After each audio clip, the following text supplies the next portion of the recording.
Hey everyone, good Wednesday evening. Thank you so much for joining us here on Bowling with the Fef, the time every week where I string out dozens and dozens of feet of Ethernet cable, really upsetting the balance of things in my own home. Mrs. Fef and my son, the 10-year-old, are kind of tiptoeing around that cable, but they know that that's the cable that, gets me to you. And I'm very thankful that you're here and that they are willing to kind of tiptoe around that obstacle every week as we talk bowling with one of our many great guests that we've had on this show so far. If you're joining us live, know that there is a live chat available to you at the bottom of the page there on YouTube, if that's where you're at. If you are on Team Replay, feel free to leave us a comment. We will be sure and get back to you just as soon as possible. Looks like we've got some Belmont Abbey folks in the house. Bryce Catahan, what up, Fef? Good to see you here on the show on Team Live. Connor Bremen, also with some emojis. We've got Hunter Hawley here. There it is, the BAC roll call. Who's out there? Yeah, let us know if you're here from Belmont Abbey or other parts of the state of North Carolina, the country, the world. We'd love to hear from you. Thank you so much, Hunter and Connor, and Bryce wants some salsa. I'm going to tell you about that in just a little bit, so don't you worry there. The one thing I want to start out with is the new kind of celebrity PBA tournament that it looks like we're going to see next month. The PBA announced that the Jimmy Allen PBA Challenge is going to happen Wednesday, October 5th at Matthews, North Carolina at the Bolero Center over there. It's also going to be televised on Fox, but it'll be tape delayed. That air date is going to be Sunday, October 16th. And depending on the market you're in, it's either before or after NFL football. So as you hear so often about TV things, check your local listings to find out when that's going to be on in your area. Some familiar faces will be involved. I was listening to the KR Strike Force live stream earlier today, and AJ Johnson said that he will be bowling with NFL Hall of Famer Terrell Owens, as he has in the past. Alan, if you're unaware, is a country music artist who will also perform at the event. And the PBA says he also plans to give the PBA a shot as a player next year. So good for him. Hope that sticks for him. Bowling with the Fef, as Bryce kind of alluded to, is brought to you by Chip Magnet Salsa. Chip Magnet is from here in western Wisconsin, in Eau Claire, Wisconsin. They have salsa in these two flavors, Wildly Delicious and Mango Habanero. Those two are my favorite. I'm kind of a medium guy, but they also have mild and hot options. They distribute their quality salsas, relishes, and more to stores in more than 38 states and Canada. If you are in the Belmont, North Carolina area, as Bryce is, you can get it near Belmont at Ingalls in Dallas, North Carolina, a little bit north of you guys, or anybody can order online. The address is chipmagnetsalsa.com. They will be ready to take your order. If you've got that cut rate salsa in your cupboard, just get that out of there. Get some Chip Magnet and level up a little bit. Level up your salsa game while you're at it. Chip Magnet, raise your snack standards. And a big thank you, as always, to Chip Magnet for supporting Bowling with the Fef and bowling in general. So our guest tonight on Bowling with the Fef is a student athlete. He is also a podcaster who calls himself the voice of college bowling. He's spoken to some really big names in the college game. He's about to enter his sophomore season at Belmont Abbey College in Belmont, North Carolina. Joshua Atkinson of Greenville, North Carolina, is on the show with us tonight. And it looks like he is showing off some gear. Oh, might be having a little technical trouble there. Well, we'll see if he can't reconnect with us. Yeah, it looks like his frame is a little frozen on our end, but we'll work on that. Oh, Josh, you there? Yeah. So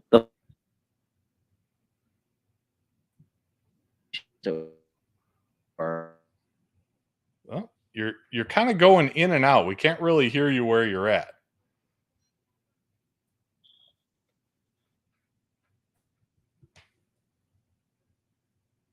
And it looks like you're kind of frozen up for a minute there. So maybe if you want to try logging out and back on again, we'll be able to hear you there. How about now? Can you hear me now? That's a little better. Okay. There you go. They decided to set off the fire alarm, so we had to get out of the building. Oh, no. Truly in college. That's a first for our show. So we are definitely making history here. Fire alarms are going off in the middle of the show, but I'm hoping that was just something. Benign. It's a drill, but okay. Yeah. Whoever's coordinating that just not familiar with our show schedule, I guess. Yeah. You've got a lot of folks who are commenting here. You've got, let's see, I've got to scroll up just to get to all of them. Aubrey Lloyd is here. Gavin Guswa says you're his boy. Gutzva. Yeah. Kirsten, yeah. And is this Kanan? Yeah. Kanan? It's pronounced Janin, but yeah. Oh, Janin? Okay. Yeah, but with a C. But with a C. Okay. But with a C.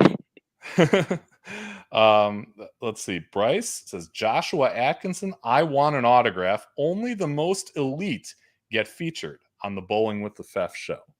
Yeah, well, shows you just how much this show reaches audiences of all walks of life. Hey, I hope so. That's the goal. And like I said, Bryce was on the show before. So in case you get the joke there. God, that looks so good. I'd consider myself a medium guy too. He's talking about the salsa, which is great. Yeah. Go out and find some chip magnet. Hunter Hawley says raise the red. Gavin, woo. Hunter, my man. Bryce, let's go. And this, he called that the face reveal. So if you want to call it a fire drill or a face reveal, either way, we'll give you credit either way. Holy cow. Yeah. Gavin says we're all podcast fans, and Caitlin is here. She says, yes, Josh. And, Bryce, 2 top podcasters in the game. Man, I'm blushing. Wow. Oh my gosh. Okay. Let's kind of get down to reading them. We won't get through the interview. I know. Let's get down to business here. So you were probably listening to me talking, I'm hoping anyway, about the Jimmy Allen. Okay, the Jimmy Allen PBA challenge. So I did a quick MapQuest search and saw that by car from the college to the center is about a 34-minute drive. So my question for you is October 5th. Are you going? I planned on going. I sent it to the Belmont Abbey group chat. One of our bowlers actually bowls at Bolero Matthews. And so who knows? You might have a Belmont Abbey appearance there. Well, at least I'll go. I think it'll be fun. I know the U.S. Open was held in, I think, Morrisville, like 2019-ish. Okay. And so I didn't get to go to that one because I wasn't in this side of the state. But I'll definitely like to see, even if it's a PBA specialty event, see a PBA event live. Sure. Yeah. And you've got guys like AJ Johnson, Bill O'Neill has participated in that for several years. Some top talent, and it looks like you'll get to hear some great music too on top of it. Yeah. So, as we get kind of more down to business, I mean, this is a really important time for college teams all across the country. Right here in my neck of the woods, UW Eau Claire is actually holding tryouts tonight. They start in about 20 minutes. Tell me about where you guys are at. Have you done tryouts yet? Do you do that kind of thing? What are you doing right now to kind of get prepared and hyped up for the college season? Well, we don't do tryouts. Everybody, if you come here, you're on the team. Like Okay. that's something that Coach Gutzwa believes in. Like, hey, if I bring you here, I'm not just bringing you here to just say you get a shot and then go. But we do have team trials, and so that kind of determines kind of off the bat who goes. Now, throughout the season, that can change based on grades, attitudes, things like that. But right now, this just today, the starters who are going to Wisconsin in October 1st are determined. Okay. So that must be the Midwest Collegiate Tournament at Yes, the Bolero first while tier Wisconsin. one. Yeah. First- Okay. All right. Fantastic. Tell me about this year's group. Everybody gets 4 years of eligibility. There's obviously some changes. Some people leave, some people stay. What's the makeup of this year's team compared to last year's? Oh, looks like you froze up a little bit. Can you hear me now? Yep. Yeah, we All got you. right.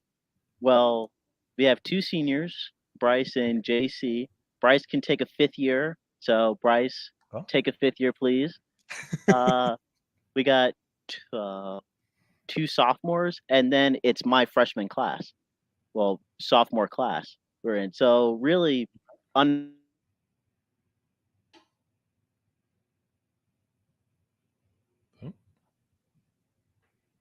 Oh, just got kicked off. Hopefully, we can get him back.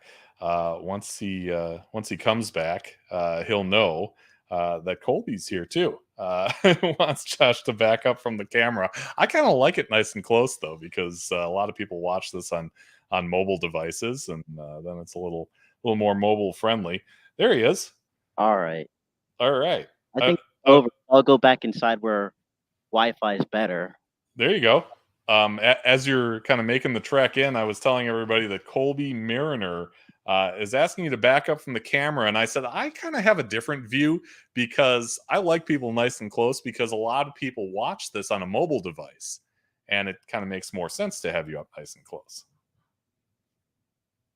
Oh. And he's frozen up again, but that's okay. Colby says he is the #1 pin for pin podcast fan, so glad he's here. Got certainly the right episode to check out once we get. There we go. Yeah. All right. We should be good now.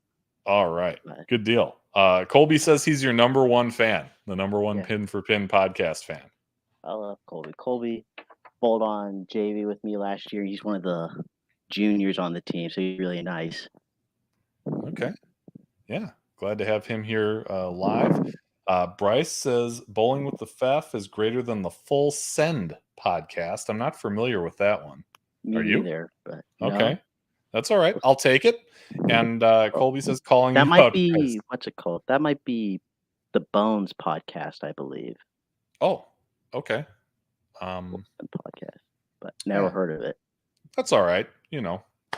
There's a bunch of them out there. Yeah. We'll Only the hear top.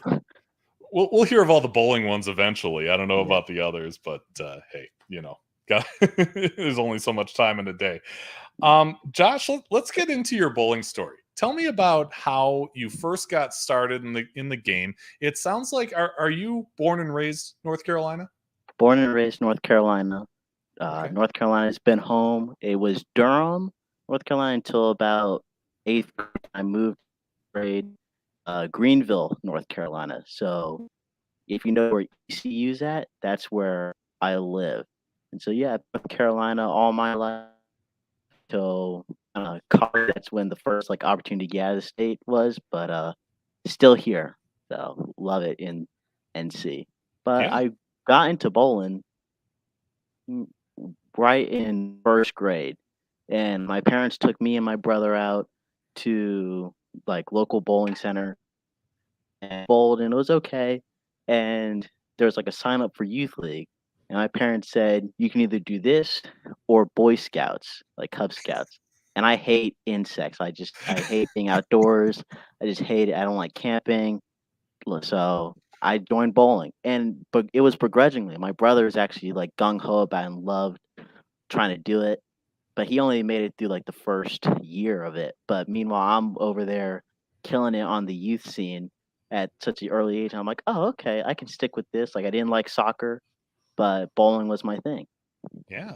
And see, your folks were the winners in that because then they don't have to sit outside on the soccer field in the blazing sun or the pouring rain, depending on which week it is. So Yeah. there's that. I'm assuming you got into a junior program. Tell me about it. What center were you at? What was the junior program like? It was Pleasant Valley Lanes.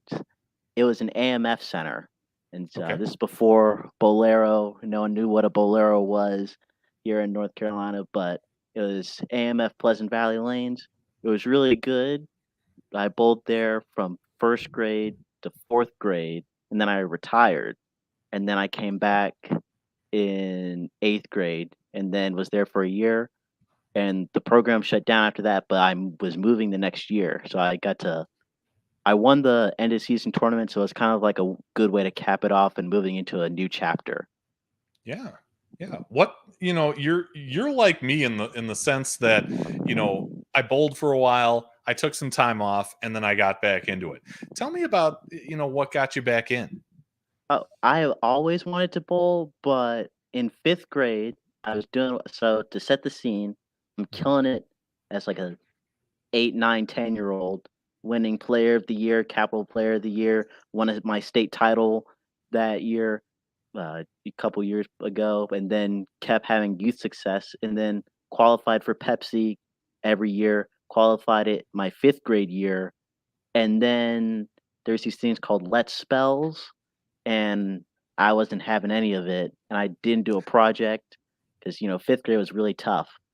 But so I didn't do 2 projects, and my parents had originally thought, like, it was just that one thing. They're like, "Okay, you won't go bowling this week." But then there was the big project. I'm like, "Well, you're done with bowling for now." So I was, like, really, and so that was 5th grade, and then they went back to college.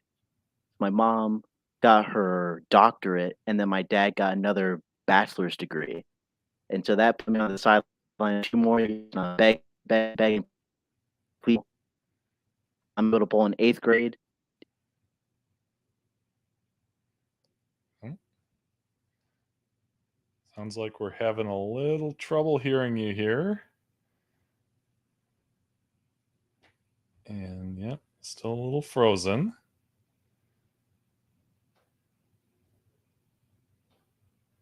Yeah, hopefully we can get him back in again. Oh, there you go. Yeah, there.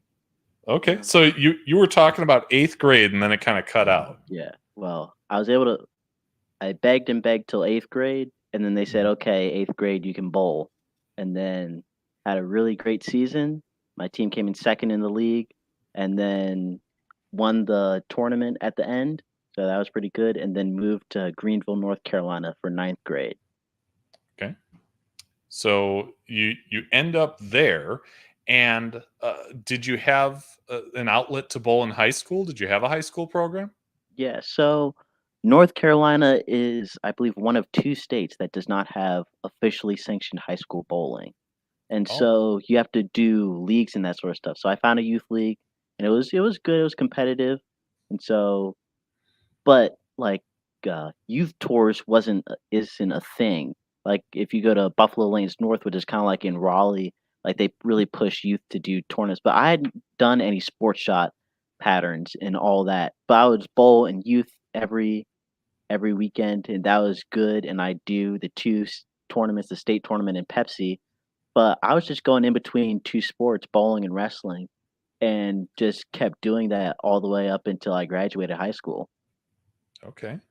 Was was there a chance that in some alternate reality right now, Joshua Atkinson is headfirst into wrestling and not bowling? Definitely, I know.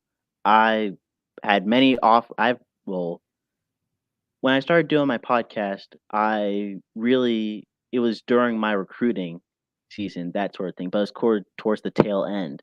So I had already knew what the college process was, but I was really debating when starting my podcast, call it pin for pin. Well, in wrestling, you get a pin, and in bowling, you get a pin. I was like, okay, so which one am I going to choose to go to college for? And I had offers to go Division 1, D2, D all every level you could think of. I had offers to go do that. And at first, I was like, okay, I want to do both.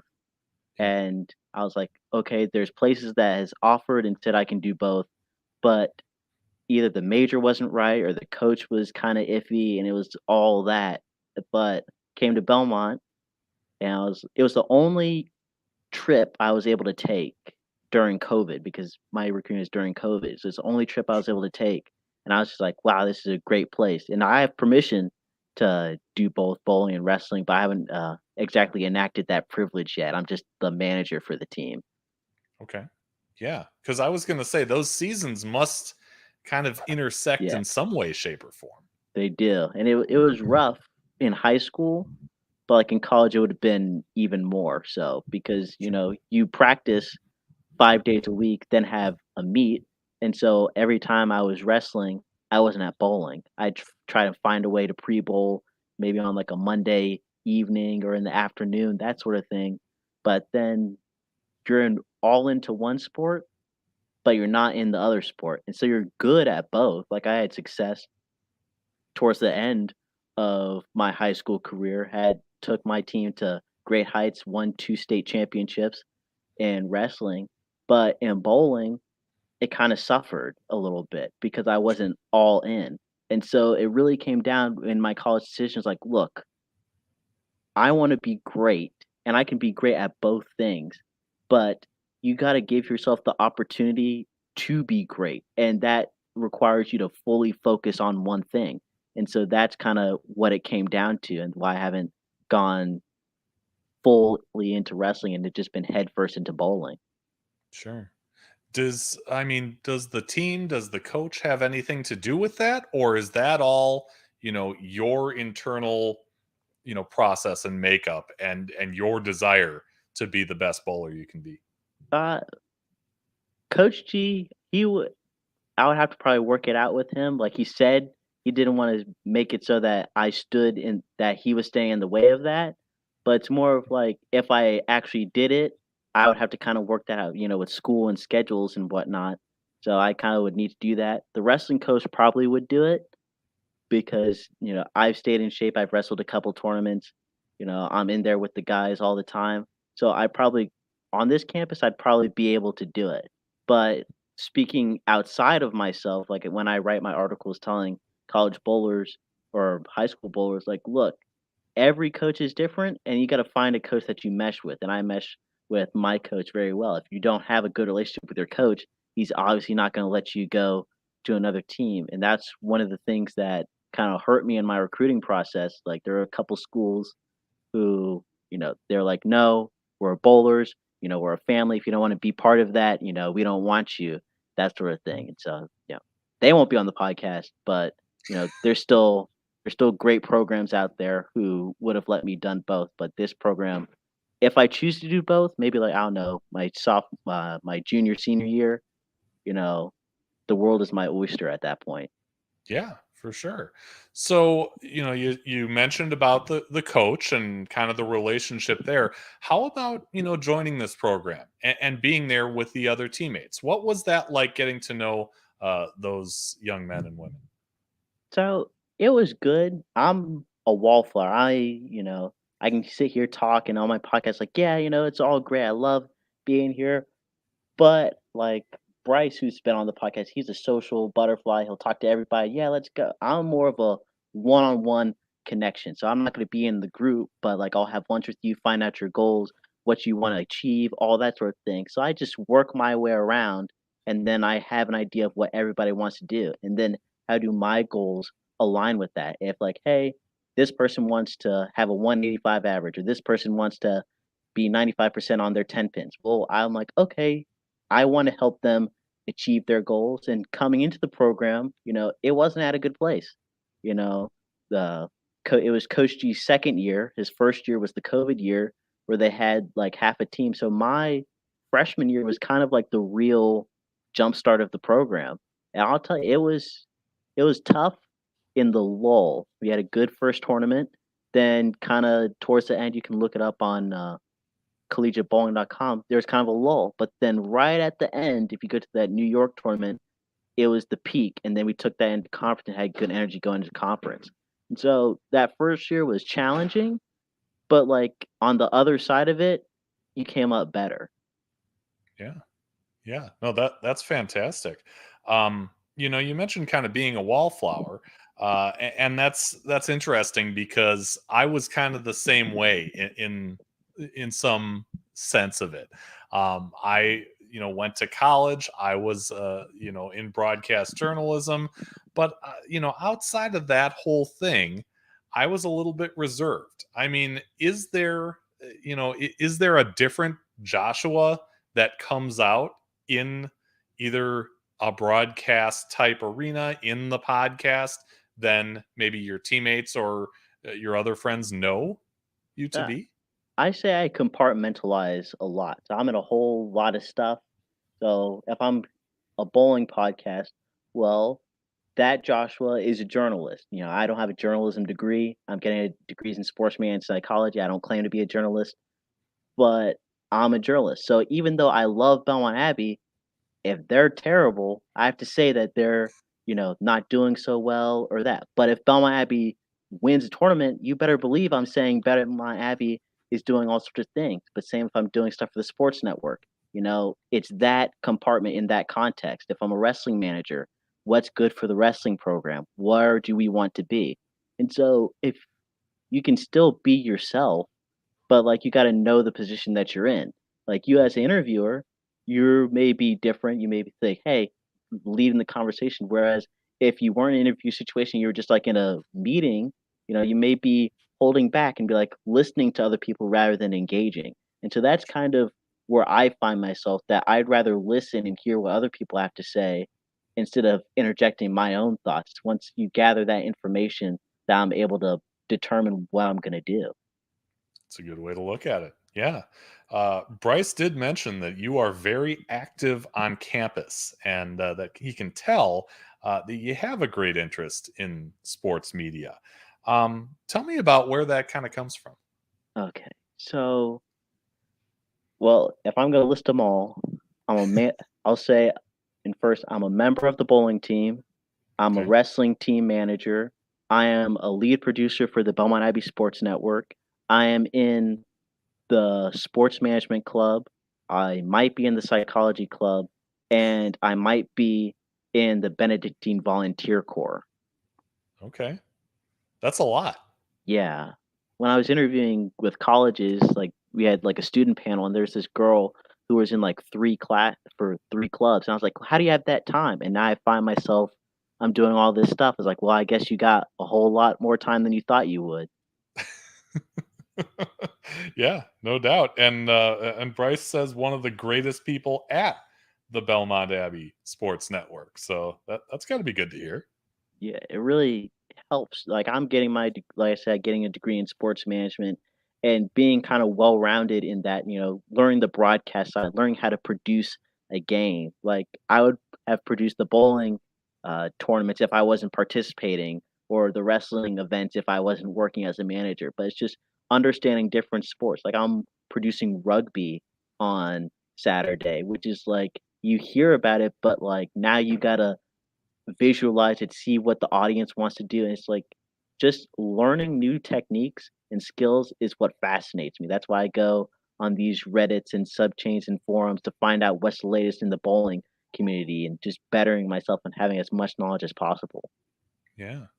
Bryce also mentions that you always come to practice with your truth and that you've been a great friend off the lanes. Um, what does that mean to come to practice with your truth? Well, I guess it's two parts. So one part is my work ethic, which I get from wrestling. Wrestling is a tough sport. There's no glory. It's kind of like bowling. There's no glory in it. There's a professional level in bowling, but pro bowling versus pro golf is like different. There's kind of like a prestige. But wrestling, all you have is the amateurs, and you work. You're sweating. It's hot. Nobody cares. Literally, when people say no one cares, no one cares. The arenas are empty. No one cares. But it's that inward pride and desire and mental toughness, which is lost in like the college bowling world, but that mental toughness just drives you to want to succeed. No matter the way you bowl, how you bowl, what the scores look like, you never count yourself out. And that kind of goes into my thing with my truth, so to speak, is that I bowl with a conventional grip. And so bowling like that in college, it can be difficult. Some things that kind of happen is, kids bowl conventional when they're like 8 or 9. And then in that 11, 12 range, that's when they kind of shift like, hey, try this. Well, I was out of the sport during that time. And so Yeah. there wasn't a switch for me. And then I was so good that I was able to keep up with everybody at my level in around the state. And so I was doing things that people would think you wouldn't believe it if you didn't see it type things. And so Yeah. kind of that's my truth. I can bowl fingertip, but conventional is what I really love to do. Yeah. Bryce calls you a jack of all trades, Well, doing all that stuff. Um, yeah, Caitlin also mentioned that you're a nice guy, especially when it comes to being a teammate, and that you're also knowledgeable when it comes to the collegiate rankings. Um, People, I think, have different views of what being a good teammate is all about and what they need to do or say to be that good teammate. For you, what does it take to be a good teammate on that Belmont Abbey team? so I'll say being a good teammate in general is first. Being a good teammate in general is you see sometimes that these big college programs, it could either be in bowling or other sports, that you have your varsity starters or your people that represent the team, like the stars. And yeah, they're the stars, they're the face of the program, but they couldn't get to where they are without you guys. An example from wrestling is you have the starter, right? But the other three guys that show up to practice who may not be as good make that guy better so that when he goes out there, he represents the team. Same with bowling. Everybody can win in bowling, which is one of the great things about the sport. But if I don't show up to practice or other people don't show up to practice, how are the starters going to get better? How am I going to get better? No one's going to get better because there's nothing to compete against. And being a good teammate is not always being the best bowler. Being a good teammate, have great grades, contribute positively towards the team. If someone needs a ride, help them with the ride. I just helped a freshman have a ride, but it cost me some practice time. So you make adjustments because you're a great teammate. So if you're not a great teammate, you can't be a good bowler, especially in college because people become hot-headed. They become selfish, and bowling can become a very selfish sport because you're the one throwing it. It's very personal.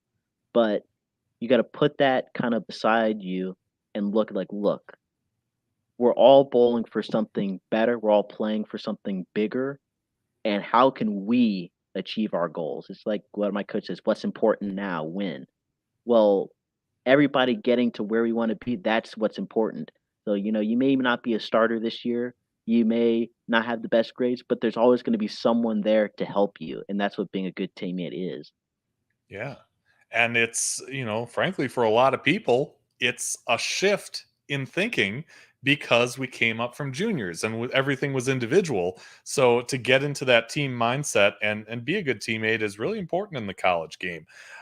Bryce says that he likes to eat medium salsa while listening to the Pin for Pin podcast. I kind of like that myself. So let's kind of get into that. Let's talk about how the Pin for Pin podcast started. You talked about the name, the wrestling pin, the bowling pin.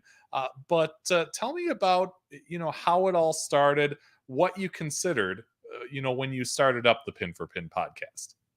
So originally, like, I didn't want to do a podcast. My dad was like, well, you want to be all into bowling, have you start a podcast, do something. And I was like, well, what am I going to talk about? He's like, "Well, you're going into college bowling. Talk about college bowling. Is there a bowl? Is there a collegiate bowling podcast?" And I was like, "Well, yeah, but they don't talk about like the things like I kind of care about. They talk about the bowler like for like 5 minutes, and then they talk about how they're doing on the PBA. And it's just someone who used to bowl in college, not actively telling you what's in college. So you may hear that, oh, he bowled in college, but now he's doing this, or a college coach, but they're not giving you information. And so I was like, well, I'll do it. If you're the only one that shows up to a job interview, well, you got the job. And so that's kind of how it started. Yeah. The Pin for Pin podcast, as we said. Tell me about kind of making that happen. I mean, you talked about the idea, your focus, but for me in this show, I kind of had a period like that too. Ooh, I know I want to do a live stream. I know I want to do it about bowling. I want to do this interview format, but now I got to get the gear. Did you have the right gear already, or is that something that you had to accumulate over time? So luckily, I do my podcast on Anchor. Anchor, free podcasting tool. So all Mhm. I needed was like a microphone, and my dad actually did a podcast with his consulting firm, KL Scott. So shout out to my dad and his company. Cool. But they do a podcast, and they had like 10 episodes. But my dad actually bought one of those like really fancy like YouTuber mics. And I was like, Oh, ooh, I'll use that. And so I was able to do that. And so it was really interesting. And now when I'm at college, I got to use, my earbuds and all that if I'm doing a solo podcast. But if I'm not, then if I'm recording someone else, then it's just through my phone, which is really simple and has good microphone quality. cool. All right. That's great. Like I said, it's for me it was a process, but that's awesome that that kind of worked out for you like that. So you have the idea, you have the gear, and then you go out and do it. You have that first episode that you record and you upload. Tell me about the feeling of doing that for the first time and then what it was like to see it, you know, on that anchor display on Apple Podcasts or Spotify or wherever else you are. Yeah. It was neat. I talked about, I believe it was week 9 of college bowling. And so, yeah. But what I would do was I'd say, okay, Belmont Abbey shot 11,156. Wichita shot 11,000. And I would just read numbers. And so that's one thing my dad said, like, look, like, that may be interesting, but no one just wants to hear you read numbers in kind of like a monotone voice. So going off of that, I've been able to kind of build it. So I'm not just talking about the numbers. I'm talking about what that means. How many Baker games? Like if I actually went there, like, what's my experience like? How was the bowling? I can tell you that the pattern is 39 feet, 21 mils, but if it played different than what you thought, well, that's something interesting. If let's say a team that's ranked 50th beats a team that's ranked 15, you would be interested in that. Like, what is going on? Because you can go to the website and see the numbers and who bowled what, but you don't know the story of what's going on. And so that's kind of where I thought, okay, if I'm going to do this, one, I need to have those numbers, but two, find a way I can expand on those numbers and give meaning to what they're saying. Yeah. Caitlin told me that, you were really uh, one of the people who had all that knowledge about what those stats mean. And if someone is looking for more information on college programs and the tournament statistics, that yours is the one to listen to. Um, did it, did you find your show kind of evolving over time, not only with what your dad was telling you, but also with experience, with practice? Yeah, it definitely got easier. You do some submissions for school where you got to record yourself and you're like, okay, there's kind of just getting through it, but you actually got to talk and kind of do things. But one thing I found that helped me is I care about bowling. If I'm doing a paper on Socrates, he's a great dude, but I would rather talk about, RG differential or, why the lanes break down the way they are because this person bowled with this and, urethane and carry down and, all the buzzwords you want to use. So it's something I cared about. So it didn't become a hassle to do. And all I had to do is just, breathe and then be myself. Because if we just talked like you and me or a student sitting there and I tell them about bowling, well, you bring them along and then you just you can spew out like 30 minutes worth of bowling without even trying. And so that's kind of where I went with it, and just, being yourself, be calm and just say what comes to mind. Yeah. I'm with you on the Socrates thing. I'm not talking about Socrates either. So Bryce wants to know, eat medium salsa or throw conventional drilled bowling ball. Can't you do both? Yeah, I mean, you can't. I don't eat while I bowl. I'll drink, Okay. water while I bowl. Water. But like for whatever reason, my score goes down whenever I'm eating while bowling. So I'll Yeah. drill. I'll throw a fingertip ball with before eating salsa. I'm sure it's good. I'm sure it's good, but No, I'm more I'm of a in the same. queso guy. Yeah, same boat because yeah, I don't eat, I don't, drink anything other than maybe water. I'm the same way that you are. I totally get that. Um Bryce says he thought you drank body armor. Yeah, I do. We bowled a tournament in, I forget where it was, but uh, somewhere. Oh, Penn Station. It was a Tyler Troop tournament. Kyle Troop's brother. He ran that tournament, Oh, and so every game I would drink a body armor, and that's kind of what I've okay. been doing. Kind of drinking something just helps me kind of reset. And like, okay, boom, and again, you're bowling 2 3 hours. If in college you're bowling 5 to 6 hours a day, you start neglecting stuff, and then all of a sudden you have a headache and you're tired and your foot hurts. And so, yeah, body Yeah. armor is really good. Okay. I've had now a couple people, Bryce included, saying I want some pin for pin podcast merch, and Colby gave it a little hashtag. Is there merch? Is that something that's in the hopper in the process? Maybe I know some of my teammates, uh, Hunter, what being one of them, have like a merch line, slashes no dashes. There's your plug, Hunter. But so I don't know. Maybe I'll collab with them. But you know, Okay. I get that question a lot too. I've you been should. You should. kind of I'd get a dormant on T-shirt. that. I'd Yeah. love a T-shirt. All right. I'll have to keep that in mind. Bryce says Socrates invented the process of ideology. Josh reinvented conventional bowling. Well, yeah. I like to say I'm the best conventional bowler in college bowling. And so you can find another college bowler that bowls conventional, and we'll give each other high fives because we're the only two. But I conventional bowling, I wouldn't say it's misunderstood because it's self-explanatory. But everybody says that there's a ceiling, right? Okay. And then when they bowl fingertip, like they immediately see results. And that's what I did. I had to, my coach said, you need to bowl fingertip for multiple reasons. And I was like, okay, I'll give it a shot. And, off the bat, I have success. If you ask some of my teammates, they say, well, you throw it really good fingertips. So why are you bowling it conventional? Well, because it's kind of different, but you see that success immediately. And then you just buy into that. Yeah. But for me, I've been seeing success ever since I was 8 years old, and continued to beat those guys who, oh, you bowl with a conventional bowling ball, you throw it straight, stuff like that. But like it's just micro moves. And no, the thing is that's really great about conventional bowling, you're always bowling on fresh if you move pairs because no That's one's going to true. be where you're bowling. So all you have to Yeah. do is get in a groove. You move pairs. You're always bowling on fresh.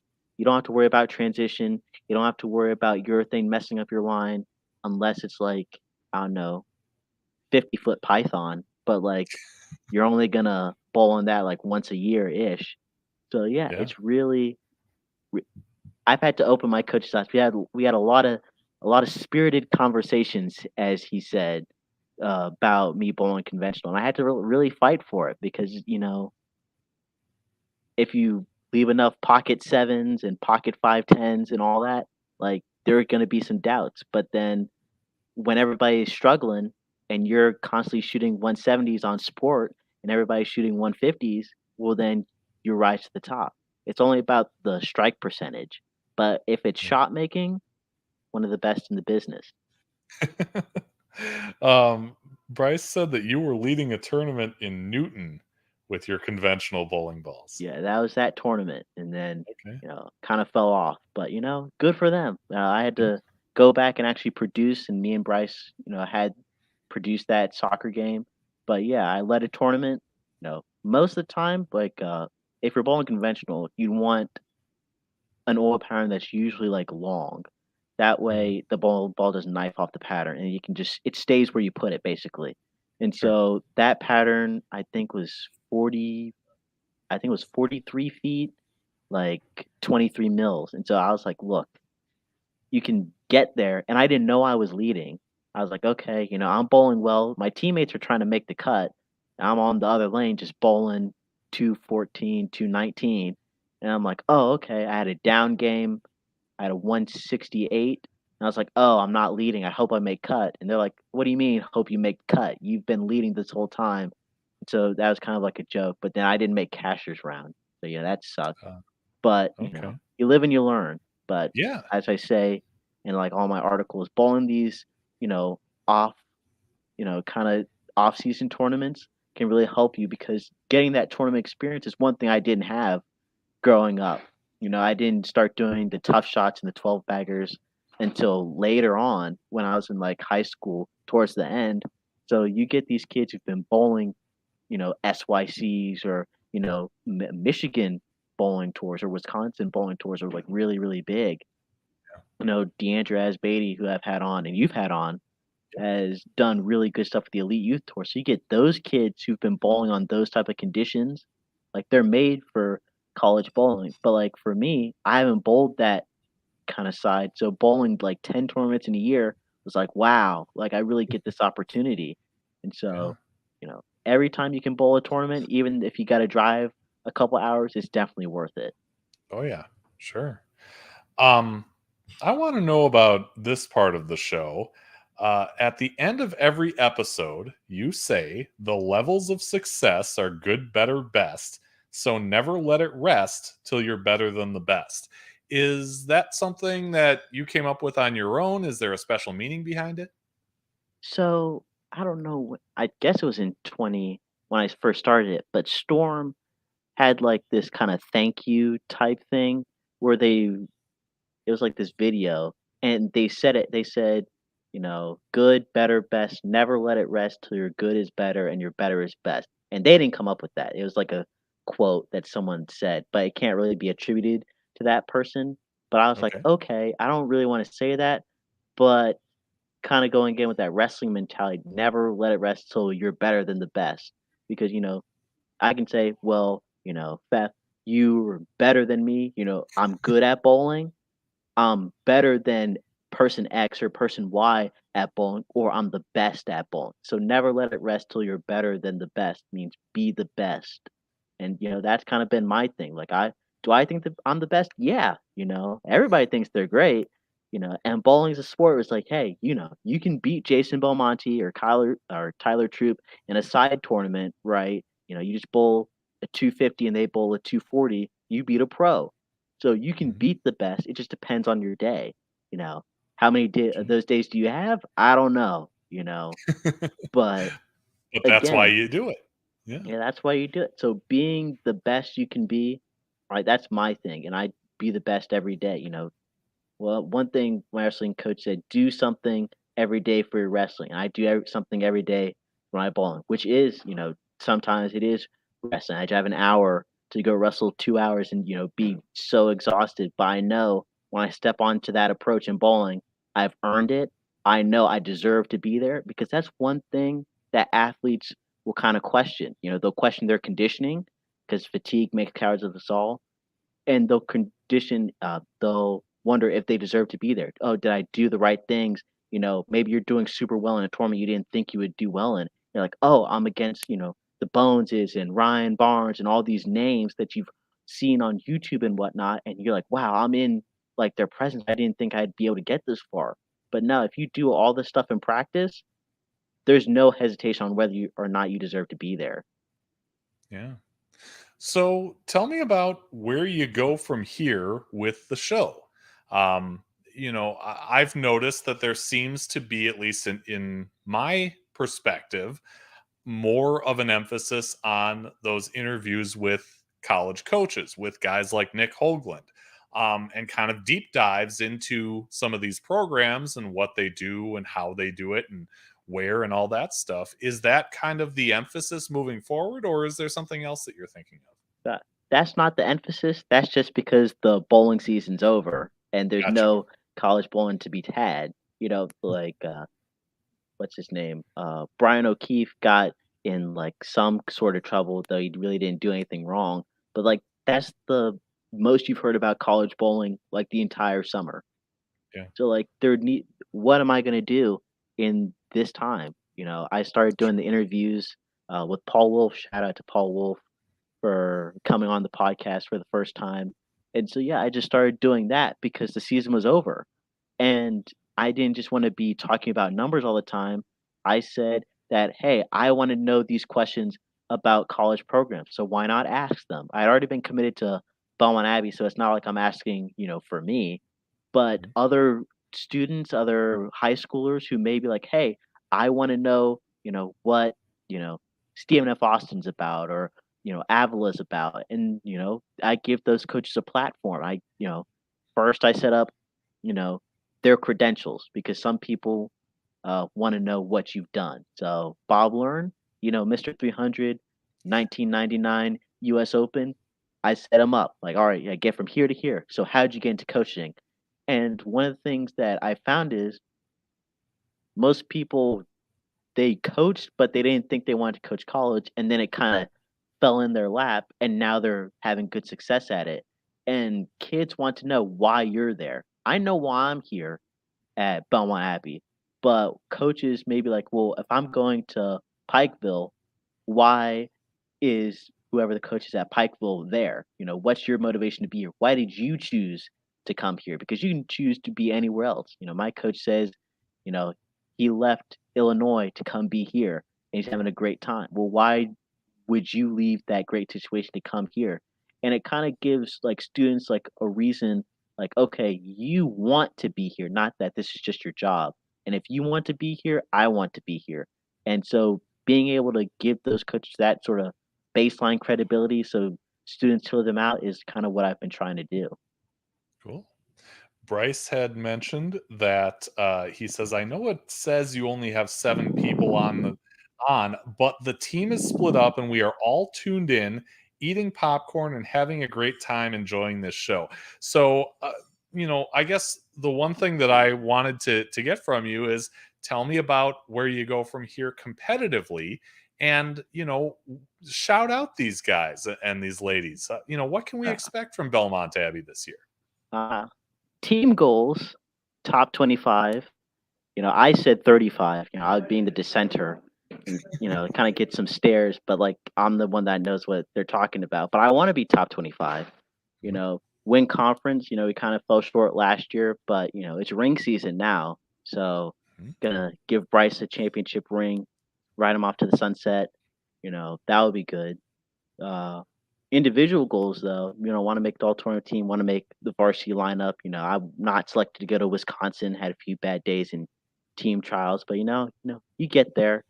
All the Belmont Abbey bowlers, I'm coming for you all. So, but no, I love you guys. I'm sure Bryce is there, Singleton's there, Sean's there. Just go through the roster; they're all there. If Coach G's there, hi Coach G. Love you. Put me on varsity, please. But they're all great people, and you should come to conference. Open invitation. Liberty Lanes, Gastonia, March 24th through 26th. So, Okay. Sean, I think this is the Sean you were talking about. yeah, What advice would you give to incoming freshmen about meshing with the team? That's a great question. there will be opportunities to do things that you may not originally want to do, like go to a volleyball game or go to an acro and tumbling meet.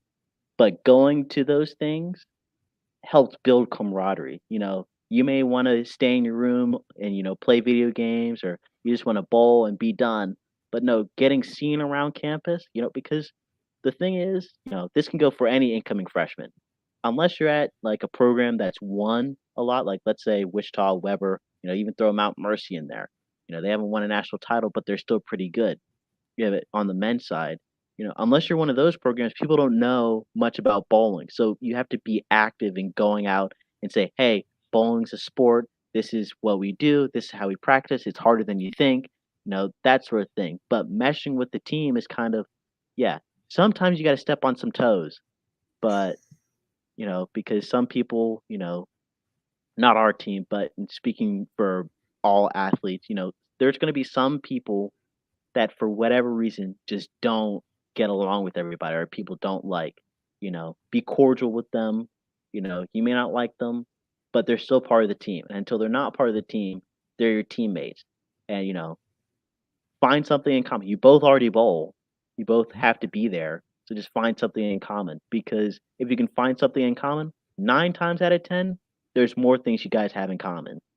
Yeah. Yeah.